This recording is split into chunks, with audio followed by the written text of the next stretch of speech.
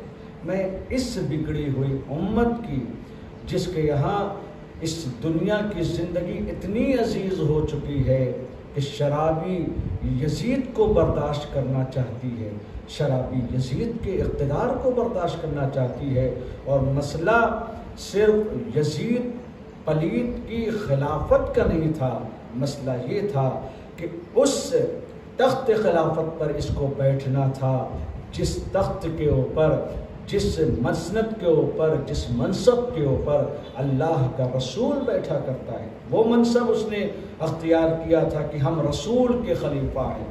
ایک طرف وہ رسول کی رسالت کا انکار کر رہا ہے اور دوسری طرف اسی رسول کے خلیفہ ہونے کا دعویٰ کر رہا ہے۔ کس کا خلیفہ؟ یعنی معیار یہ پیش کیا جا رہا ہے کہ رسالت کا انکار کر کے کہ ہم در حقیقت رسالت کا انکار اس لیے کرتے ہیں کیونکہ میں اس رسول کو نہیں مانتا، یعنی جب میں رسول کو نہیں مانوں گا تو رسول کے فرمان کی پیروی کرنا، ان کے قانون کو ماننا، ان کے حکم کو ماننا، یہ میرا وظیفہ نہیں ہوگا۔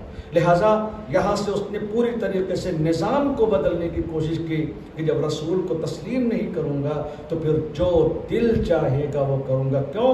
کیونکہ وہ ایک آزاد فکر انسان تھا جس کو خدا کی وحدانیت کا یقین نہیں، جس کو رسول کی رسالت کا یقین نہیں، جس کو صراط مستقیم کا علم نہیں، بلکہ آج بھی وہ اسی جوش میں جی رہا ہے کہ کب مجھے وہ موقع ملے اور بدر اور احد میں مارے گئے اپنے بزرگوں کے خون کا بدلہ لے سکوں۔ کیا پیش کیا جا رہا ہے؟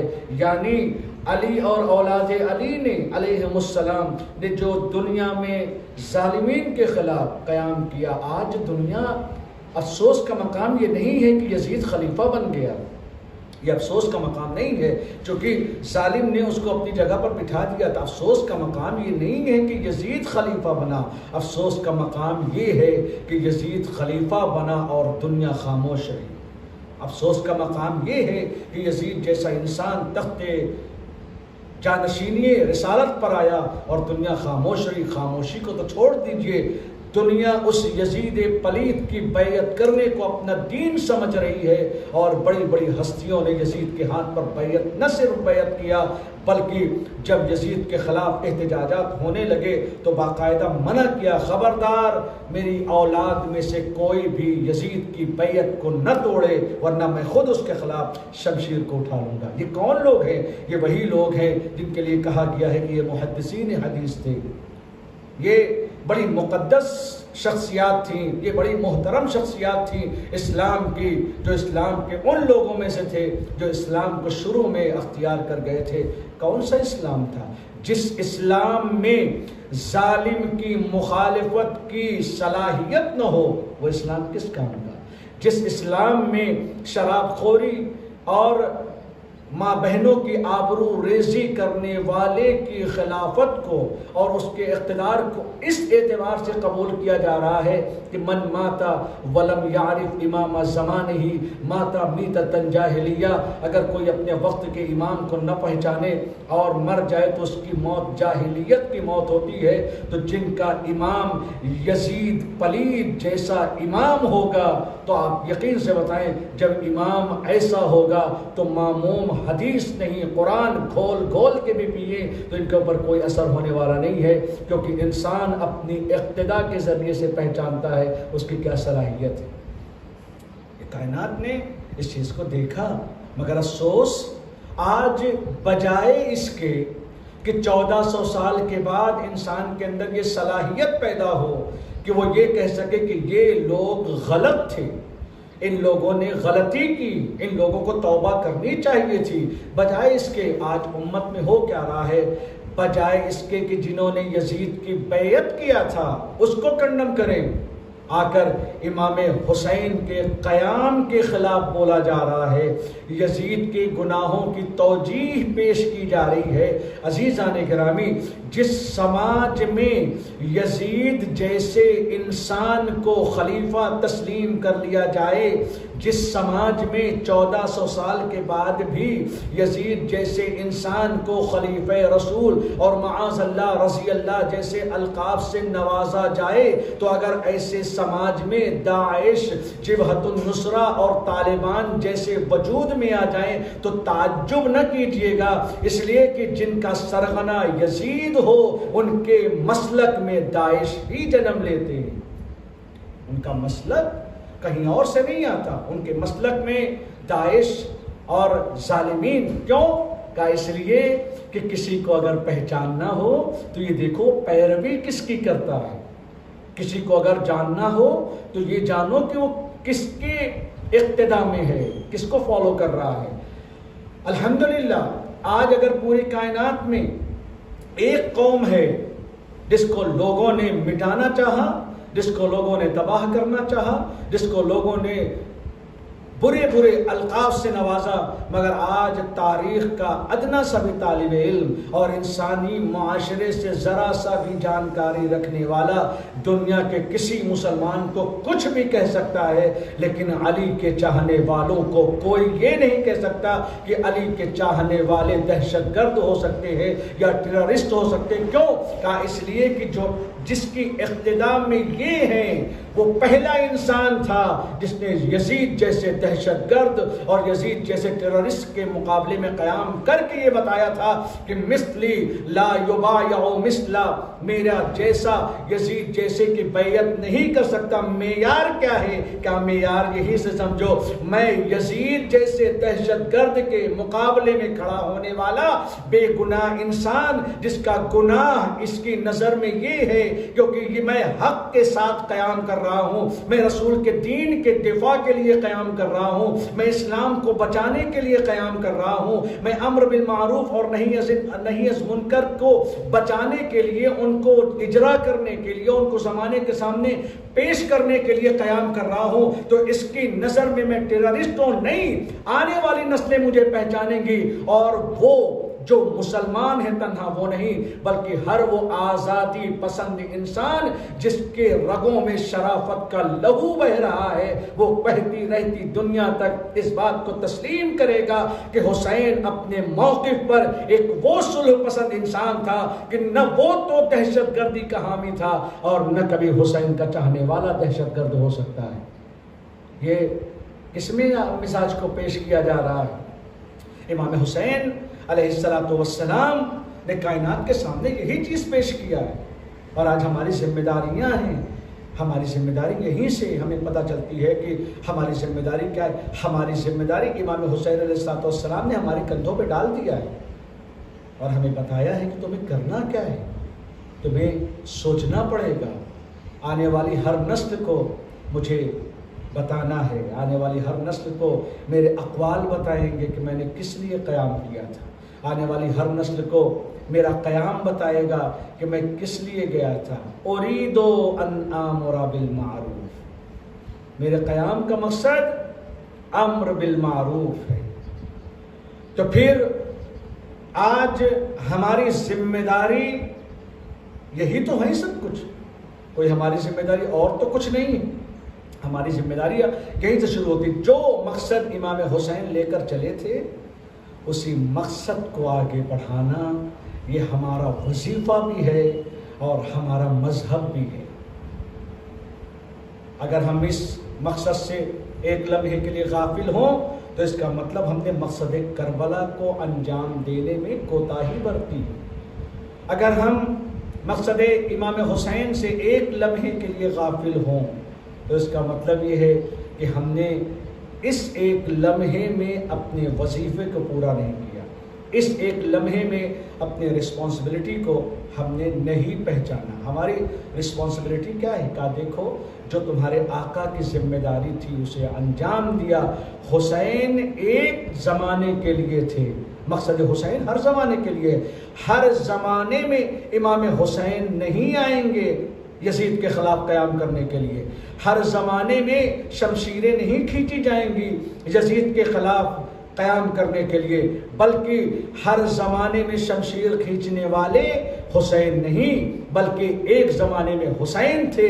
آگے آنے والی ہر زمانے میں وہ لوگ ہوں گے جو مقصد حسین کی پیروی کرتے ہیں، وہ لوگ ہوں گے جو مقصد حسین کی حمایت کرتے ہیں۔ آج ہماری ذمہ داری ہے ظلم اور ظالم کے خلاف قیام کرنے کی، آج ہماری ذمہ داری ہے اس نجس اہداف کے خلاف جو یزید نے پیش کیا تھا اس کے خلاف قیام کرنے کی۔ امام نے جو چیزیں بیان کی، پہلی چیز امت جد کی اصلاح کرنا، دوسری چیز امر بالمعروف۔ آج اگر ہم اپنے آپ کو ذرا سا کمپیئر کریں اس دور کے لوگوں سے اور ہم سمجھیں کہ اس دور کے لوگ کیسے تھے اور ہمیں کیسا ہونا چاہیے، کیسے لوگ تھے اس زمانے کے، آپ ذرا سا ملاحظہ کریں۔ اس زمانے میں سب سے بڑی مصیبت یہ یزید شراب پی رہا ہے تخت خلافت رسول پر، اس کی بزم میں اس کے سامنے بیٹھے ہوئے حافظین قرآن بھی ہیں، تابعین بھی ہیں، رسول کو ہم عصر بھی یعنی اصحاب بھی ہیں، ساری قومیں موجود ہیں، صحابہ کی اولاد موجود ہیں۔ یزید مسند رسالت پر شراب پی رہا ہے اور لوگ خاموش ہیں، یعنی معروف مر چکا ہے۔ نیکیاں دم توڑ رہی ہیں. کوئی بولنے والا نہیں ہے کہ یزید تو خلافت رسول کے مسند پر شراب پی رہا ہے. جس دین کو پہنچانے کے لیے رسول نے 23 سال تک زحمتیں کی اور اصحاب نے اتنے سال تک زحمتیں کی اور کر رہے ہیں، یزید تو کیا کر رہا ہے؟ شراب پی رہا ہے، جوا کھیل رہا ہے، اپنی ماں بہنوں کو اپنے لیے حلال قرار دے رہا ہے. کسی کے اندر ہمت نہیں تھی.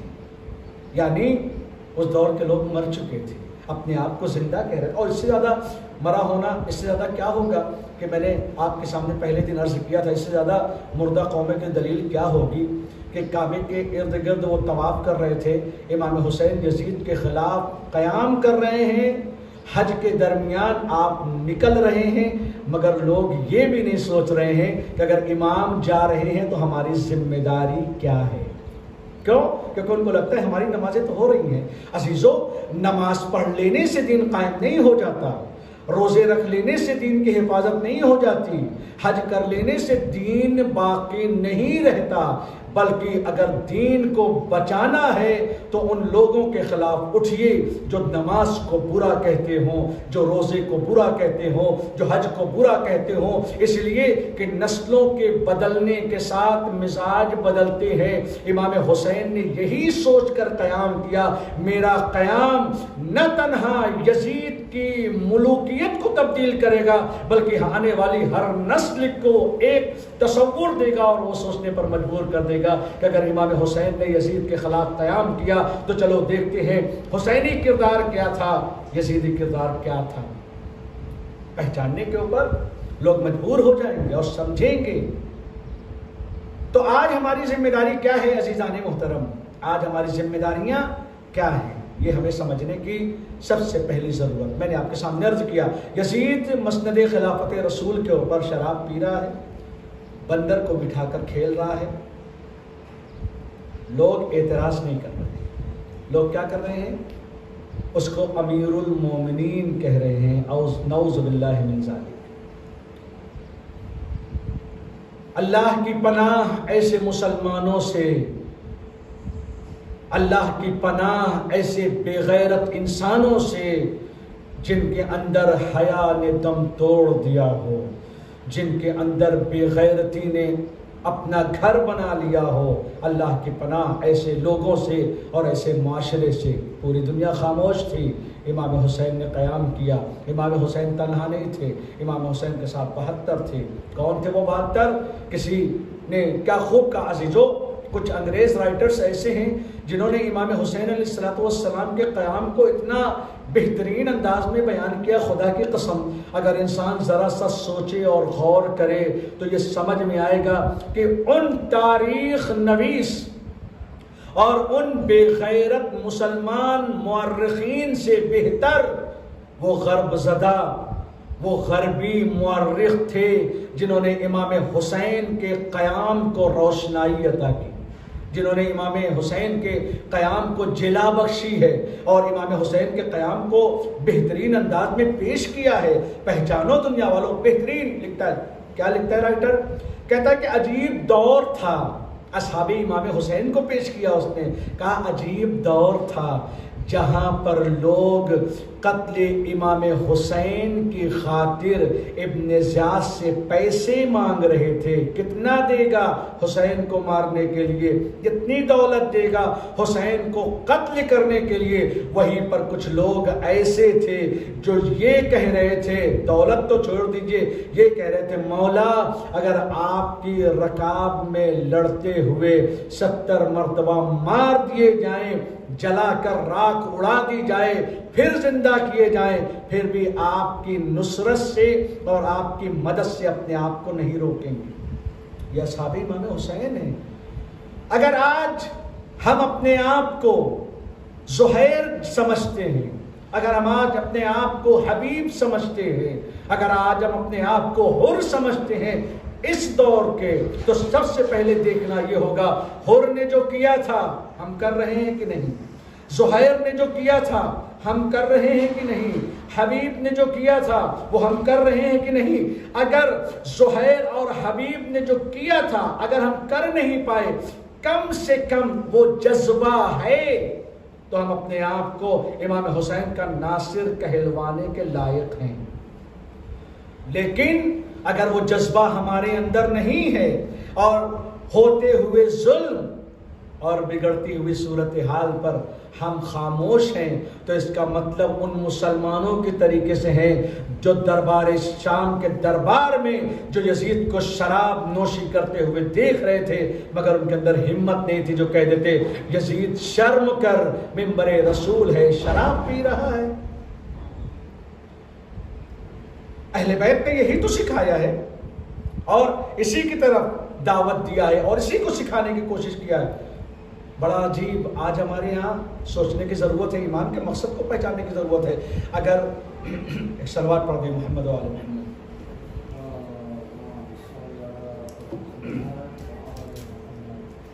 اگر آج ہم اپنے اندر بگڑتے ہوئے سماج کو سمجھ نہیں سکتے اور جان نہیں سکتے تو پھر سے ہمیں اپنے آپ کو اپنی زندگی کے اوراق کو پلٹنا پڑے گا, اپنی زندگی کے ورق کو ایک مرتبہ پھر سے دیکھنا پڑے گا کہاں پہ سیاہی گر گئی ہے جو ہمارا ضمیر مر چکا ہے. امر بالمعروف یہ امام حسین کا اہم مقصد تھا. ایک انسان آتا ہے امام معصوم کی بارگاہ میں اور آنے کے بعد کہتا ہے کہ دیکھیں کتنی معمولی سی چیزیں ہیں جن کو شاید ہم اپنی زندگی میں سوچ بھی نہیں پاتے. کہتے ہیں کہ ہماری کیا, ہم اچھے ہوں زمانے سے کیا لینا دینا. ہمارے بعض لوگ یہ کہہ کر گزر جاتے ہیں ہم اچھے ہوں زمانے سے کیا لینا دینا, ہمیں اچھا ہونا چاہیے. عزیزو تنہا ہمارا اچھا ہونا نہیں بلکہ ہمارا اچھا ہونا اس دن اچھا ہے جس دن ہم سماج کو اچھائی کی طرف لے کر آ جائیں. ورنہ بگڑتے ہوئے سماج میں اگر ہمارے گھر کا کوئی جوان شراب خانے کی طرف جا رہا ہے اور ہم اس کو روک نہیں سکتے, ہم مصلی پر آ کر بیٹھ جائیں اور اس کو شرابی کو شراب کی حالت میں چھوڑ دیں تو یقیناً یہ ہماری نماز کسی لائق نہیں ہے. کیوں کہا یہ نماز سے کیا فائدہ ہے جب تم سماج میں بگڑتے ہوئے حالات کو روک نہ سکو.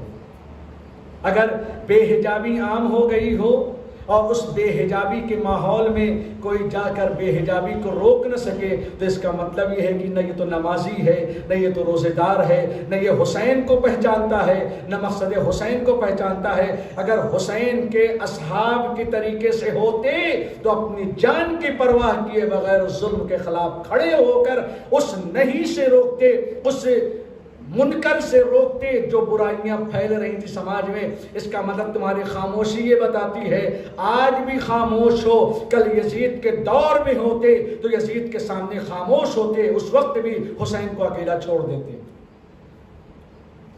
انسان آتا ہے کہتا مولا میں جب واش روم جاتا ہوں, ٹوائلٹ جاتا ہوں تو وہاں پر جب جا کر میں اپنی رفع حاجت کے لیے جاتا ہوں تو میرے پڑوس میں ایک ناچ گانے والی, ناچنے والی اور گانے والی کچھ عورتیں آئی ہیں. بڑی اچھی آواز ہے ان کی, بہت اچھی آوازیں ہیں ان کی, اور وہ جب پڑھتی ہیں تو میں جس وقت جب ٹوائلٹ جاتا ہوں وہاں پر تو ان کی آواز, چونکہ یہ لفظ اس لیے استعمال کرتا ہوں ہو سکتا ہے کہ میں واش روم کہوں اور دستشوئی کہوں اور بیت الخلاء کہوں تو بہت سے لوگ اس کو سمجھ نہ پائیں. جب میں ٹوائلٹ جاتا ہوں تو وہاں پر اس کی آواز مجھے اتنی اچھی لگتی ہے کہ مجھے وہاں بیٹھنا ہوتا ہے 5 منٹ اور میں بیٹھ جاتا ہوں آدھا گھنٹے, اسی کام کے لیے بیٹھ جاتا ہوں. تو امام نے کہا یہ بات تمہاری صحیح نہیں ہے, وہاں مت بیٹھا کرو, وہاں کیوں بیٹھتے ہو؟ کہا مولا میں اس لیے نہیں جاتا ہوں کہ میں اس گانے کو سنوں, میں تو جاتا ہوں اپنی حاجت کو رفع کرنے کے لیے, رفع حاجت کے لیے جاتا ہوں. امام نے فرمایا کیا تم نے قرآن میں یہ نہیں پڑھا کہ کان, آنکھ, دل ہر ایک سے سوال کیا جائے گا. تم کیا سوچتے ہو کہ تم اگر وہاں جا رہے ہو اور اس کو سن رہے ہو تو تمہیں یہ کہہ کر معاف کر دیا جائے گا کہ ٹھیک ہے تم ٹوائلٹ گئے تھے, کان میں تمہاری آواز آ گئی, نو پرابلم, کوئی بات نہیں, سن لیا, کوئی بات نہیں. امام نے فرمایا نہیں, یہ مت سوچنا اگر تم نے وہاں بیٹھ کر گانے کی آواز سنی ہے تو تمہارے کان سے حساب ہوگا. اگر تم سڑک پر نکلتے ہو صرف اس لیے کہ کوئی نامحرم تمہارے سامنے سے گزرے اور اس کو دیکھ لو اور یہ کل بہانے بناؤ, ہم دیکھنے نہیں گئے تھے, ہم تو واک کرنے کے لیے گئے تھے, وہ سامنے آ گئی, ہم کیا کرتے, ہم نے دیکھ لیا. خیال نہ آئے ذہن میں کہ تمہاری آنکھوں سے سوال نہیں ہوگا. واک کرنا الگ سی بات ہے، نامحرم پر نگاہ کرنا الگ سی بات ہے۔ قیامت ہمارے اقتدار کا نام نہیں ہے، بلکہ قیامت اللہ کی قدرت کا دن ہے، جس دن ہمارے ہر عمل کا حساب لیا جائے گا، وہ چاہے کان سے سنا ہو، چاہے آنکھ سے دیکھا ہو، چاہے دل سے کسی چیز کا تصور کیا ہو، دل میں کسی ظالم کی محبت آئی ہو، دل میں کسی کا ظالم کے لیے رحم دلی آئی ہو، اس کا حساب ہم کو دینا ہوگا۔ عزیزان گرامی، کربلا اسی چیز کا نام ہے، پہچانو کربلا کو۔ اگر کربلا کو پہچان گئے تو پہلا مقصد ہے ظلم کے خلاف کھڑے ہونے کا۔ کھڑے ہو، ظلم صرف ظالم کے خلاف کھڑے ہونے کا نام نہیں ہے قیام، بلکہ قیام کبھی کبھی ظالم کے افکار اور اس کی آئیڈیالوجی کے خلاف بھی کھڑے ہونے کا نام ہے۔ آج ہمارے پاس یزید تو نہیں ہے، یزیدی صفت موجود ہے۔ آج ہمارے پاس صفات یزیدی موجود ہے۔ ہمارے سماج کی ذمہ داری ہے بے پرداؤں کو پردے کی طرف بلانا، بے نمازیوں کو نماز کی طرف بلانا، چوروں کو چوری سے روکنا، شرابیوں کو شراب سے روکنا، زناکاروں کو زناکاری سے روکنا۔ اگر یہ کر لیا تو اس کا مطلب مقصد حسینی کے ساتھی تم بھی ہو، ورنہ مقصد یزید میں تم اس کے ساتھ ہو گئے۔ مقصد امام حسین کو لشکر کی ضرورت نہیں ہے، چونکہ امام حسین کا ہر سپاہی صدیوں پر بھاری ہے، امام حسین کا ہر جانباز زمانے پر بھاری ہے، اور انہی جانبازوں کی لسٹ میں، فہرست میں ایک نام اور آتا ہے جسے حسین مظلوم نے خود بلایا۔ ایسا جانباز جو ضعیف ہو چکا ہے، مگر کردار اس اعلیٰ ترین مقام پر ہے کہ وہ امام کو ڈھونڈ نہیں رہا ہے۔ جب کردار بلند ترین مقام پر پہنچ جائے تو امام خود ڈھونڈ لیتے ہیں، امام خود تلاش کر لیتے ہیں، کہاں ہے میرا حبیب۔ بہن زینب تڑپ رہی ہے کیونکہ کربلا میں دشمنوں کا نرغہ بڑھتا جا رہا ہے، گھیراؤ بڑھتا جا رہا ہے، ظالم ہر دن بڑھتے جا رہے ہیں۔ فضا کو بلایا، فضا میرے ماجائے کو بلا کر لاؤ۔ بھائی آیا، بھیا کیا اس پوری دنیا میں آپ کا کوئی چاہنے والا نہیں ہے؟ اے میرے ماجائے، یزیدیوں کا لشکر بڑھتا جا رہا ہے، میرے بھائی کیا تمہارا کوئی چاہنے والا نہیں ہے؟ تمہارا کوئی ساتھی نہیں، تمہارا کوئی ناصر نہیں؟ امام مظلوم نے خط لکھا، اور خط کا مضمون الگ الگ طریقے سے وارد ہوا ہے۔ کسی مضمون میں آیا ہے من حسین ابن علی الی رجل فقیر، اور کہیں پر آیا ہے من رجل غریب الی رجل فقیر حبیب ابن مظاہر الاسدی۔ نامہ بر کو خط دیا امام نے۔ روایتیں کہتی ہیں کہ کوفے کے حالات ایسے ہیں کہ پورا شہر کرفیو کی زد میں ہے، پورے شہر میں کرفیو لگا ہے، کوئی نکل نہیں سکتا، کیونکہ ظالم کو ڈر ہے کہ اگر یہ ناکہ بندیاں ہٹا دیں تو ہو سکتا ہے کہ لوگ امام حسین سے جا کر مل جائیں۔ ایک مرتبہ حبیب اپنے گھر میں اپنی بیوی کے ساتھ بیٹھے ہوئے کھانا نوش فرمانے جا رہے ہیں، دق الباب ہوا، پوچھا کون؟ آواز آئی انا برید الحسین، میں حسین کا نامہ بر ہوں، میں حسین کا خط لے کر آیا ہوں۔ امام حسین کا نام سنا، نیوالا ہاتھ سے گر گیا۔ دروازے کی طرف گئے، خط کو لیا، خط کو کھولا، چہرے سے لگایا، کافی دیر تک امام کا خط لے کر پڑھتے رہے۔ زوجہ نے پوچھا خیریت تو ہے؟ کہا اے زوجہ، اے مومنہ، زہرا کا لال نرغے آدھا میں گھر گیا ہے۔ اے مومنہ، میرا مولا، میرا آقا دشمنوں کے نرغے میں گھر گیا ہے۔ کہا ارادہ کیا ہے حبیب؟ کہا میں تو ضعیف ہو چکا ہوں، میں کیسے جاؤں مومنہ، تجھے کس کے سہارے چھوڑ کر جاؤں گا، اتنا سننا تھا۔ روایتیں کہتی ہیں کہ ایک مرتبہ حبیب ابن مظاہر کی بیوی نے اپنے سر سے چادر اتاری ہے، حبیب کے سر پر رکھا ہے، حبیب یہ چادر تم لے کر گھر میں بیٹھو، میں اپنے آقا کی مدد کے لیے جاؤں گی۔ فوراً حبیب نے چادر کو اپنی زوجہ کے سر پر ڈالا، اے مومنہ میں تو تیرا امتحان لے رہا تھا، میں اپنے آقا کی مدد کے لیے نہ جاؤں گا تو کون جائے گا۔ اپنے غلام کو بلایا، گھوڑے کو دیا، فلاں جگہ پر جا کر کھڑا ہو جا، میں ابھی آتا ہوں۔ گھوڑا اپنی جگہ پر لے کر غلام لے کر پہنچا، جناب حبیب جناب مسلم ابن اوسجہ سے ملاقات کر کے آگے بڑھے۔ جیسے ہی وہاں پہنچے ذرا سی تاخیر کیا ہو گئی، غلام گھوڑے کو لیے ہوئے رو رہا ہے، اے میرے مولا کے گھوڑے تو پریشان نہ ہو، اگر میرا آقا نہ آیا تو میں تجھے لے کر اپنے مولا کی نصرت کے لیے جاؤں گا۔ حبیب نے یہ دیکھا، تڑپ گئے، واہ مصیبتا، فرزند زہرا پر وہ وقت آ گیا ہے کہ جانور اور غلام بھی مولا پر اپنی جان دینے کو بے قرار ہے۔ یزید کی دشمنی اتنی بڑھ گئی ہے کہ فرزند زہرا نرغے آدھا میں گھرا ہوا ہے۔ جناب حبیب گھوڑے پر سوار ہوئے، مقتل کی طرف ایک مرتبہ کربلا کی طرف روانہ ہوئے۔ دور سے دھول کے اٹھنے کی آہٹ محسوس ہوئی، دور سے دھول دکھائی دی۔ ایک مرتبہ امام حسین نے کہا، اے میرے اصحاب، اے میرے جانثارو، احترام کے لیے کھڑے ہو جاؤ کیونکہ میرے بچپن کا ساتھی حبیب آ رہا ہے۔ جیسے ہی اصحاب کھڑے ہوئے، حبیب قریب آئے، سب نے بڑھ کر استقبال کیا۔ اللہ اکبر کی آوازیں بلند ہوئی، اللہ اکبر کی آوازیں بلند ہوئی۔ فضہ کو زینب نے بلایا، اے فضہ یہ اللہ اکبر کی آوازیں کیسی ہیں؟ آواز دی، اے بی بی مبارک ہو، مولا کے بچپن کے ساتھی حبیب آئے ہیں۔ اتنا سننا تھا، زینب کے چہرے پر مسکراہٹ آئی، ذرا سی امید بنی، اے فضہ جا کر حبیب کو میرا سلام کہہ دینا۔ جیسے ہی فضہ نے سلام کہا، حبیب نے سر سے امامہ پھینکا، واہ مصیبتا، زہرا کی بیٹیوں پہ وہ وقت آ گیا ہے کہ غلاموں کو سلام کہلا رہی ہے۔ اے ارباب عزا، عاشور کا دن وہ دن تھا جس دن حسین کے چہرے پر بار بار مصیبت کے آثار نمودار ہوئے۔